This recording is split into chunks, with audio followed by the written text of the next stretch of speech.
What's good? This is Jay Shaw from the Behind the Bench Sports Network. It's been a while. It's been a long time since I made a video. I kind of took a hiatus because I got some kingdom work that I got to do. But let's get straight to the point, man. This needs to stop. This really needs to stop, and I'm going to explain what I'm talking about. The Anthony Edwards comments that this generation is more skilled than any other generation. Let's stop. Let's talk some facts. Let's talk some realness. When it comes to this generation and the generation of, let's say, 20, 25, even 30 years, right? To say that this generation is more skilled, a lot of y'all been brainwashed. Because let me go ahead and break this down. I grew up watching basketball mainly in the late 80s and the 90s. They're not doing, nobody from this generation is doing something different that we have not seen. I just watched the video with KG and Paul Pierce, and they was breaking some stuff down, but they left some stuff out. But what they said was, I grew up watching Steve Francis. He was and doing the same stuff Derrick Rose was doing. Kevin Johnson. Like, we had guards that could high fly. Okay? Now, the bigs. The bigs could dribble. Patrick Ewing, David Robinson, Hakeem Olajuwon, Shaquille O'Neal. If you want to throw Tim Duncan in the mix, if you want to throw KG in the mix, Chris Webber, they all can dribble. They all could dribble between their legs. The reason why you didn't see it is because it was a different era. They was not asked to pull the ball back and start to dribble and go past their man. They went to the block where they was more efficient and jump hooked you, turn around, jump shot hooked you, run and hook. I haven't seen a player do a run and hook shot in damn near 10 years. That's a skilled shot. That's a hard shot to do. A run and hook through the lane. You don't see that no more. Cats don't got mid-range games. Cats don't got two dribble pull-ups going left, going right. You don't see that. So to say, and there's only a few, it's only a selected few that could do it. Jason Tatum can't even go left. Brown can't even go left. But y'all want to say that they're skilled. Stop it with the brainwashing. There wasn't no, let me pull the ball back, dribble about 5-6 times, get a pick and go around somebody. You literally had to take somebody off the pick. I literally watched Allen Iverson take 2 dribbles, and either he was at the rim or he was pulling up. 2 dribbles. Once he caught it, he went into his move. Either he picked his spot on the floor or he was at the rim. And he was laying it up over giants, over men, not little boys, men. People that will rough you up in the locker room. Antoine Carr. It's a lot of these old school players that it was a man's game. And that was one of the reasons why they didn't really allow high school players to come straight out. Not as a big. Maybe as a big, but not as somebody small, because you was playing with man. Ken Norman was a man. Tyrone Hill, Oakley, these was men. The Davis brothers, men. Men, not no little boys. Men. Trees. I don't care if it was Eaton on Utah. Tree. Big man.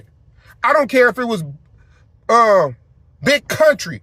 Big Busky man.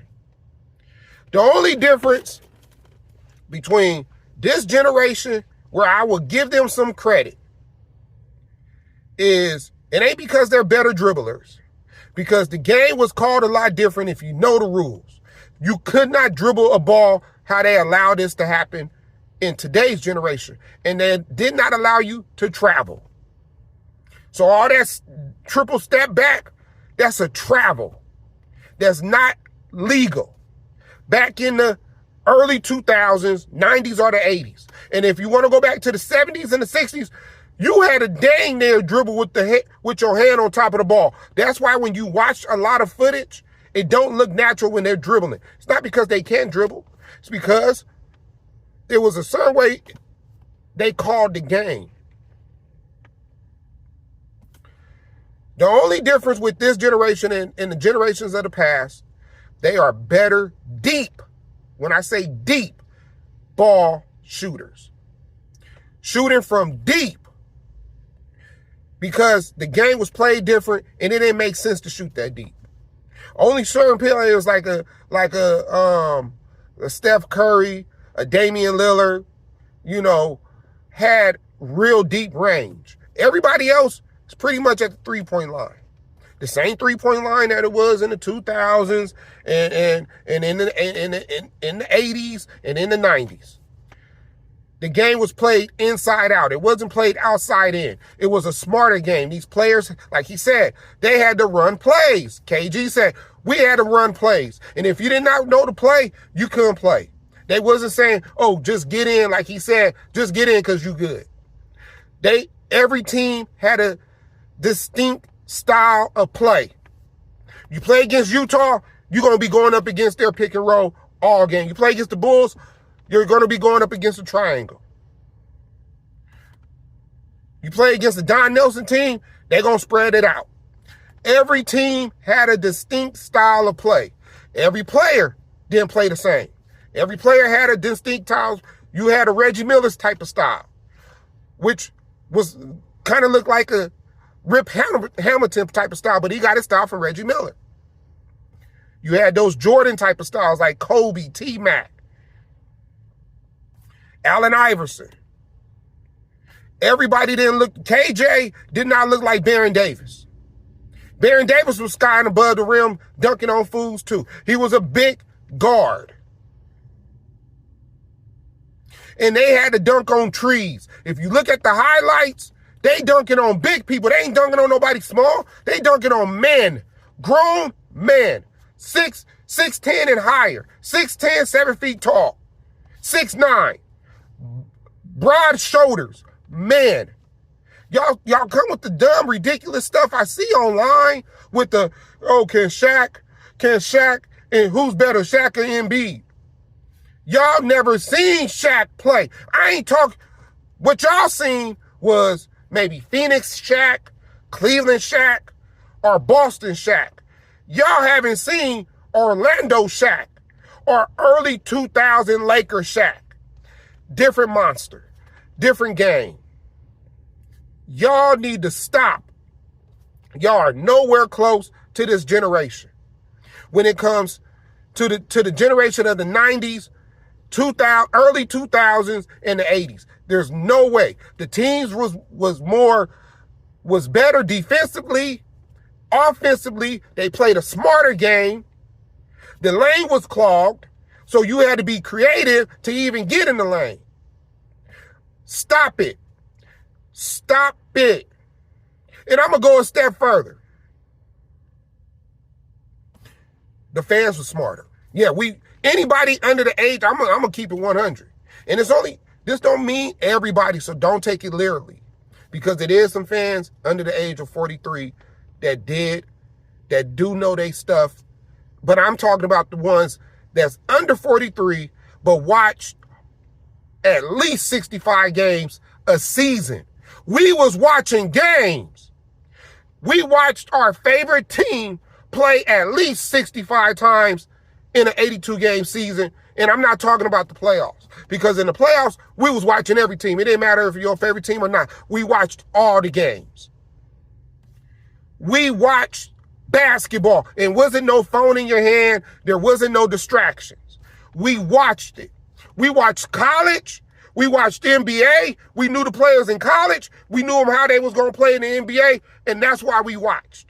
To see your favorite player in college or other players in college, how they was going to come into the league. And if it was a player in college, and we watched, it didn't matter. It wasn't just Duke in North Carolina and UConn and Kentucky. We was watching New Mexico State or in Utah. Why? Because Utah might have had a kid named Keith Van Horn. 6'10", shoot inside, outside, get to the rim, dunk on people. So we watched players that was not on great teams ball. And we would watch these games on ESPN. We watched ESPN when ESPN was actually news, and they showed you the highlights of games. Then they had NBA Tonight. You watching the same highlights, but you're getting different breakdowns from people that actually knew the game of basketball. They did not have, I'm cool with this person, so I'm going to say good things, and this person I'm not cool with, so I'm going to say bad things. We did not have that. We had people really breaking down X's and O's, showing you the play, showing the options of the play, and breaking it down. The skill sets. They was way more skilled back then than what they are today. Like I said, some players can't even play. They can't even make a mid-range jump shot. I ain't seen a player, a 2 or a 3 or a 1, really do turnaround jump shots. And that was part of the game. Same way I ain't seen a player do a running hook. I ain't seen a player. I don't even see the bigs do jump hooks. They play stupid. If you over 7 feet tall and you shooting threes, that's a turnover if you ain't making it. Because like Kevin Garnett said, it was more efficient. You couldn't get away with doing dumb stuff. You couldn't get away with shooting, being 2 for 13 from 3. You getting on the bench. Your shots, you still shooting. Those is turnovers. You 2 for 9. You got 7 turnovers shooting threes. That's 7 wasted trips going down the court that you wasted that our team could have capitalized on. Instead of having a 6-point lead, we could have had a 12-point lead or a 14-point lead. The game is dumb. We watch it all the time. Have mismatches and don't exploit the mismatch. Why? Because players feel like I got to get my points. Because they feel like, oh, if I don't get my points, I'm going to get blamed. So what they do, they try to get their points early in the game. Like a LeBron James. LeBron James is good at getting 16 points in the first half. So he coasts and gets his little 28 points for the rest of the game when the game don't even matter. Because the game ain't won in the first quarter or the second quarter. It's won in the fourth quarter. You got criticized. You didn't get on the court if you was turning the ball over 4 or 5 times. Unless you was a superstar player. But even then, if you was turning the ball over 4 or 5 times, you ain't controlling the ball. You see what I'm saying? Like, I'm tired of the BS. I'm tired. Us fans were smarter. We watched ESPN, real ESPN, NBA Tonight. Read our local newspaper. Read the USA Today, which you got on Sundays. Read Sports Illustrated. We did all this. On top of watching all these games. We literally watch sports. I'm going to cut this video because my storage is starting to go low and it's about 15 minutes and a lot of y'all got a short attention span anyway. And that's another thing. We didn't have short attention spans. And when we wanted to be taught and we wanted to know what the truth was. It wasn't my generation's better than this generation because that makes us feel good. No, if this generation wasn't good, if a player in my generation just wasn't good in the generation in the past, they just wasn't good. But I ain't going to try to boast somebody up just because they was in my generation. Point guards was point guards. Jason Kidd, y'all ain't never seen Jason Kidd in the 90s run a team, early 2000s, take his team to the finals because of him offensively and defensively. That's how good he was. It ain't been a point guard since. Maybe Chris Paul. Maybe Chris Paul. Because Chris Paul did elevate teams. Other than that, y'all ain't seen no good point guards. They don't impact games. Players in the 90s, 2000s, 80s, point guards impacted games. Stop with the cap. Stop with the BS. Stop with the brainwashing, man. This your boy, Jay Shot, and I'm out. Hold up, I had to think one more time. Look, don't get me wrong, I love Kyrie Irving, but he's nowhere close to Allen Iverson. I watched Allen Iverson take his team to the finals, to the Eastern Conference Finals, to the finals, with nobody on his team but a Defensive Player of the Year, Mutombo, and Mutombo was not an offensive threat, and I ain't seen a Defensive Player of the Year take his team to the finals. You know, Rudy Gobert was 4-time Defensive Player of the Year, and what have he done? But until I see a guard take their team to the finals and they're leading that team in scoring, I don't want to hear anything about John Morant, Kyrie Irving,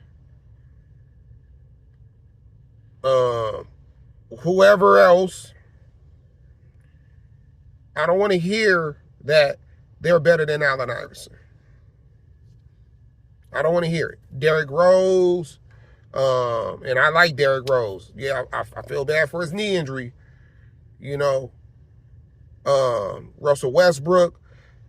Those names, only name that should go above Allen Iverson is Steph Curry. It's Steph Curry.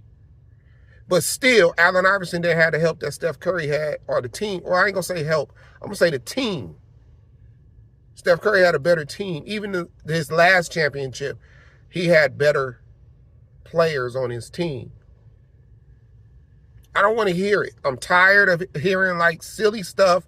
People ain't seen these players play, ain't seen whole seasons, watched a couple YouTube clips of a game or two, and then want to say, this is who the player is. Nope. Until you watch at least 60 to 65 games of a season of a player, I don't want to hear it.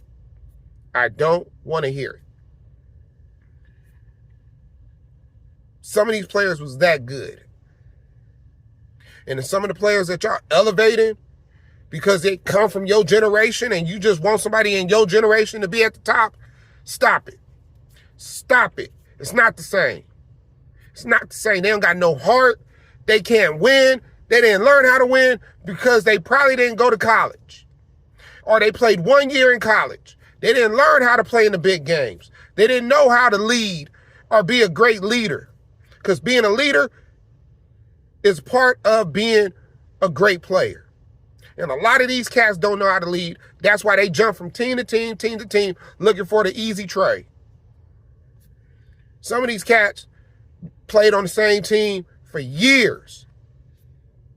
I'm tired. I don't want to hear it no more.